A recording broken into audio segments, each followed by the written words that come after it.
Hello, ladies and gentlemen. Today is the 19th of August. I'm Roy Potter. Welcome. You know, I really thought about doing some information on some of the crazy things that are going on, but I thought this might be of some interest to some of you, certainly not all of you. I've had some requests to cover this subject, and in fact, tomorrow I'm going to be talking with a group of people about this very subject. So I thought I'll just go ahead and do a short video, as short as mine can be, on this subject. And the subject is Nephilim. Now, there's been a lot of talk about this, a lot of talk. A lot of people talking about, giants and finding super giant people, 18 feet tall, 20 feet tall, whatever. A lot of the people that study scriptures and talk about prophecy and all that talk about the DNA of the Nephilim still being amongst us, and I agree with that. But I think what I'm going to concentrate on is show you what the word is in Hebrew, and that it really doesn't mean giant. That's really not what it means. I'm not sure why the King James came up with that, or even some of the other people that have done this. I think it's because of the way they were trying to show how powerful these entities, these beings were. So if you've come here to learn that, we're talking about giants like Jack and the Beanstalk type of giant, it's really not what we're about.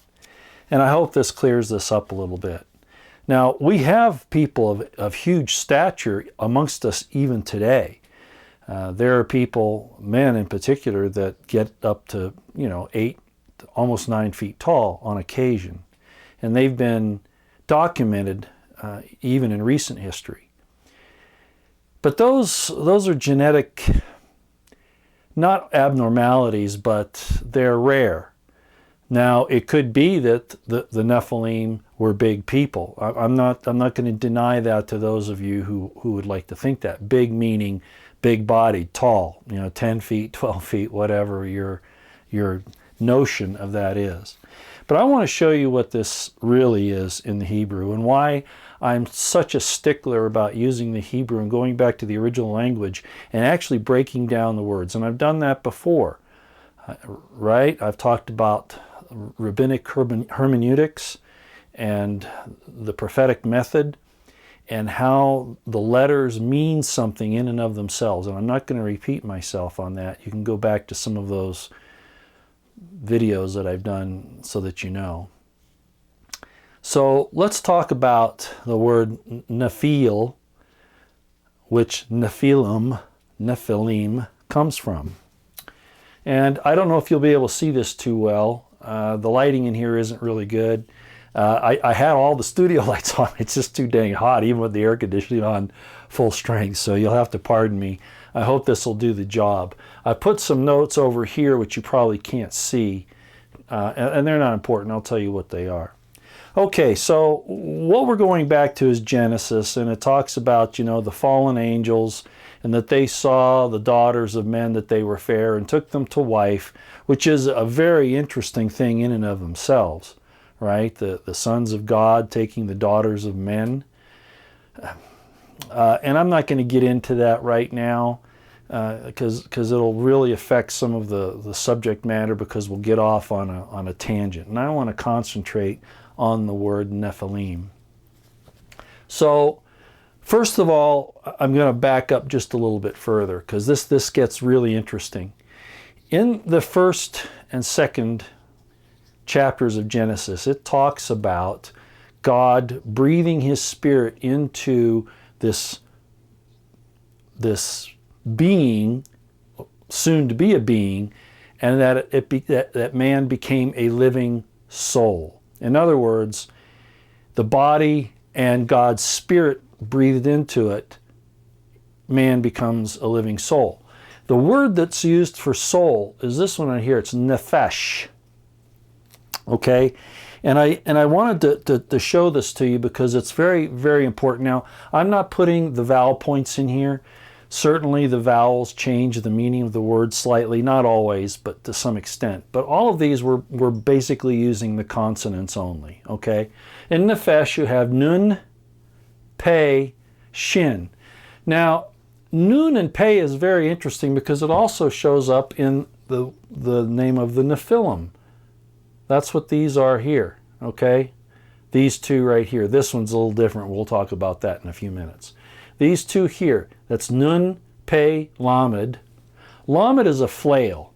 It's like a whip. It means justice, it means force, it means rule, that kind of thing.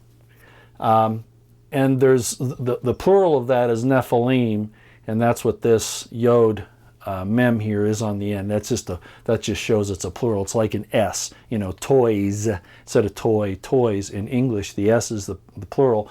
Im here is the plural in this particular word. Okay, so that's all we're looking at right now. I just want to show you some very important things. Okay, first of all, I want you to see that, as I just mentioned, the Nun and the Pe for soul is the same in Nephilim.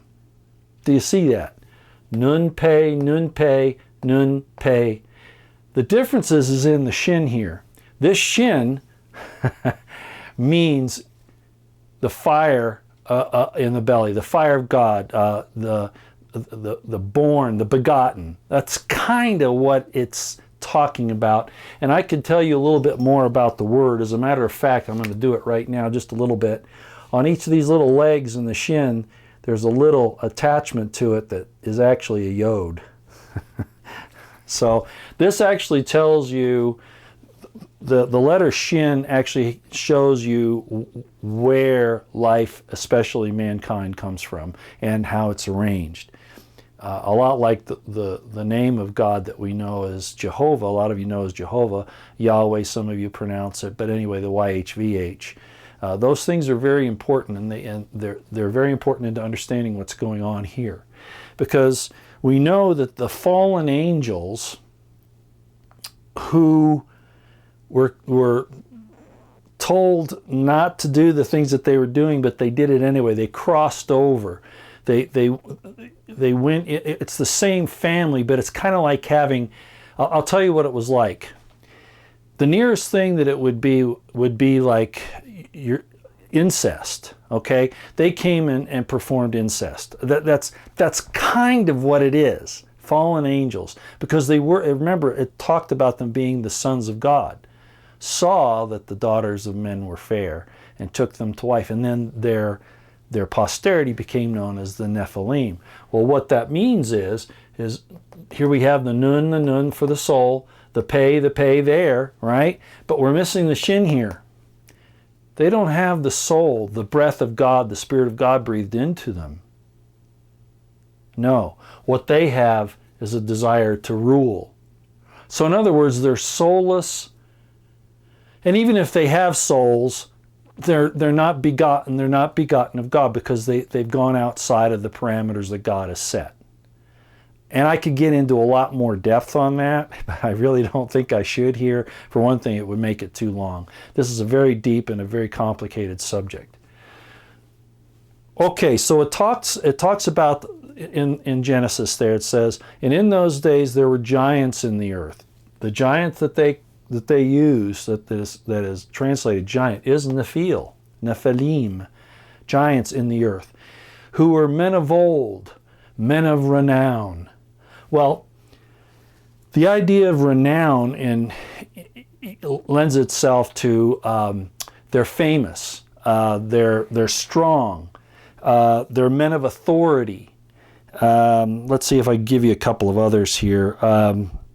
Men of honor, well known, memorialized. In other words, they did something, they were something, and what they were is because of them looking to be like God to take his place, they became forceful rulers. They became the taskmasters. That's what this lamed is. A lamed is a flail.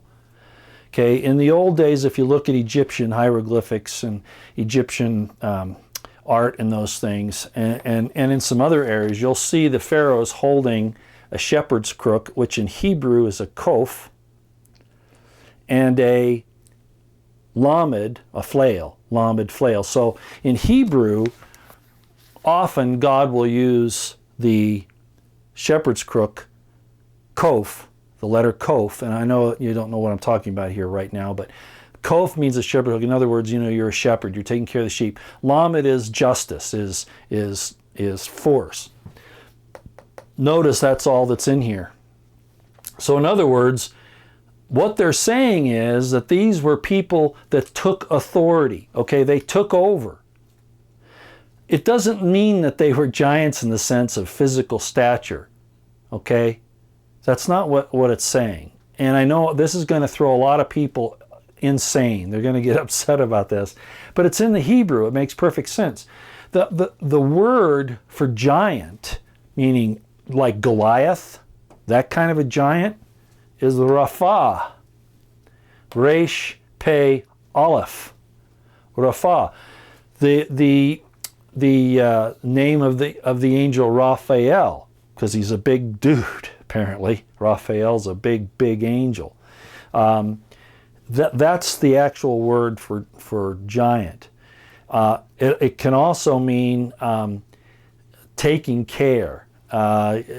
In Hebrew, if you want to ask God to bless somebody, send them blessings. You'll say, Vayi Rapha Adonai Elohim et ha, let's say you.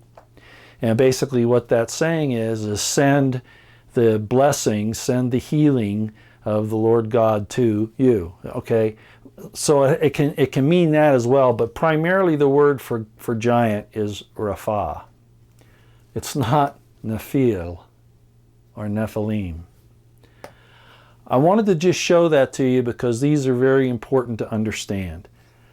One last thing, I want to break this down, and I've talked about it before when I broke down Amen, for instance, Amen, Amen. I broke down Bereshit and some other words for you. And I'm not going to get into all the rabbinic hermeneutics and prophetic methods and styles and all that. But I am going to break this down again just one more time so that you see that the meaning of the letters themselves help you to understand what the word is. And in this case, the nun is a fish, but it also means a messenger. Isn't that interesting? The sons of God, messengers, angels, fallen angels. Okay? Malak, it's very hard sometimes in Hebrew to tell the difference. There's melech, which is king, and it's often spelled with a hate, but the correct version, the really true version, is with a kof. But I'm not going to get into that discussion here either. But at any rate, I keep getting off the subject. Nun means a messenger, a winged, speedy messenger. In other words, kind of the concept of an angel, which is the same thing as a malak in its entirety. Okay, a malak means angel, but its kind of shorthand would be the nun. Just this letter right here, winged, speedy messenger, nun, fish, messenger. Okay, pe means mouth. It means say something, commands, speech. Literally, it means that, okay? And then the lamed, of course, as I've already explained, means flail or force or justice or rule without mercy, because there's no kof there. A kof looks like this. I'm just going to put it up there just so that you know what it is. That's basically a kof. I don't know if you can see that. It's almost like a P. There is no kof in there, so these are not nice guys. Okay, these are nasty, nasty people. So I just wanted to break that down to you. There's nothing in those words that lends any concept of somebody 8, 10, 12, 20, 30 feet tall. It's not what it is. It's talking about that they have an iron-fisted rule, that they demand loyalty, they demand submission. That's what it means. Okay, and I think that we know from the story, if you understand, if you read Isaiah and some of these other scriptures that talk about the war in heaven, it talks about, the third of the hosts of heaven, and their leader wanted to take God's throne. He wanted to force everybody to be good. Does this sound like what's going on today? It's why I talk about the AI. Remember, this is a created being I'm talking about, not one of God's sons or daughters. And boy, that starts a whole nother argument too. But I'm just take it for what it's worth. One of these created beings, one of these angels, the leader apparently, came in and said, well, I'll make this work, but I've got to take your throne. In other words, I got to take the place of your own family, your own sons and daughters. And God said, no, you're not going to do that. And he cast him and the third host of heaven out, right? So that's who we're dealing with here.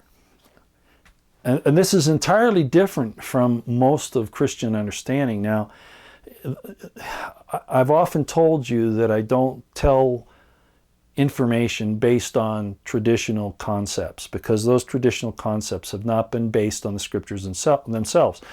When Jesus talked, and I've talked about this before, he was a strict, he followed the Torah strictly. Let's put it that way. You know, he didn't believe in the statutes that the scribes and Pharisees added to the law, to the Torah. He thought that that was wrong, that they shouldn't have done that, okay? They set up stakes that people couldn't pass, okay, which was beyond the law. And so I take the original scriptures, and I've talked about them before. I'm not going to go into a lot of detail here, but the concepts that you get from the Torah, just from the letters and the words, and sometimes codes and very, very long letter chains, come up with some pretty fantastic things. So in this situation that you see here, you can see there's a relationship between the Nephil and the soul, the Nephesh, rather, right here. There is a relationship, but the difference is this has the seed of God in it. This is nothing but tyrannical, forceful, authoritarian rule. Now the question is, did they all die in the flood? Well, we'll save that for another day. I'll just say this. I believe that the DNA of these guys was brought across from the deluge, and it's part of our problem today. That's all I've got for you. I could get into a whole lot of other things. I could get into a spirit, you know, Ruach, God breathed his spirit into man, and man became a living soul. That breath, that spirit is Ruach in Hebrew. By the way, it's interesting that the word for body is geviyah, and the word for a corpse is gufah. Have you ever heard of anybody say a guffaw? It's a guffaw. Well, they probably get it from that corpse, dead, stupid, you know, it's done, no intelligence, it's, you know, the spirit's left it. Kind of an interesting thing. Okay, I think that's all I'll cover on this one. That's long enough. That's probably going to be nuts enough for most people. So I hope that was of some interest. Remember, this is called notarikon, when you break the word down into its individual letters and get the meaning of those individual letters so that you can better understand the word. It's not 100% all the time, especially in modern Hebrew. You can't apply this in modern Hebrew, okay? You can't. Only in biblical Hebrew. But I wanted to show you that so that you would know that this does not mean that it's somebody 50 feet tall or 10 feet tall or 12 feet or whatever. That's this word, okay? This means that they were of authority, men of only rule, authority, well known. They memorialized themselves. They made themselves into something bigger than what they really were. In other words, they tried to take God's throne, just like the fallen angels that fathered them thought they could do. All right, that's enough for today. Out here.